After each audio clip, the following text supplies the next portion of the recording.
Hi everyone, welcome back to Passionate About Tech. I'm thrilled to bring you another super helpful computer science tutorial today.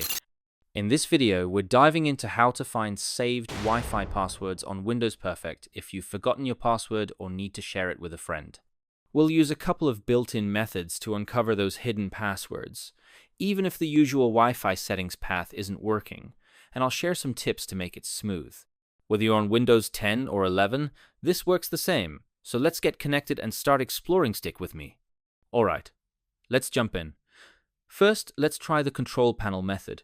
Click the Start button, type Control Panel, and hit Enter. In the Control Panel, go to Network and Internet, then click Network and Sharing Center. On the left, click Change Adapter Settings. Right-click your Wi-Fi network, it'll say Wi-Fi with a signal icon and choose Status. Click Wireless Properties. Go to the Security tab and check Show Characters to reveal your password. If that doesn't work, let's use Command Prompt. Press Windows key plus R, type CMD, and hit Enter. Type the following command with your Wi-Fi name, and press Enter.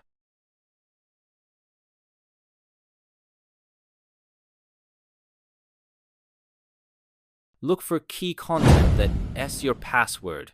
If you're not connected, it won't show, so make sure you're on that network first. That's it for today's tutorial. If you found this helpful, please smash that like button and subscribe to Passionate About Tech for more awesome tech tutorials. Your support encourages me to keep creating content like this, so don't forget to click that subscribe button and turn on notifications. Let me know in the comments if you found your Wi-Fi password. What's the weirdest Wi-Fi name you've seen? I'd love to hear. See you in the next video.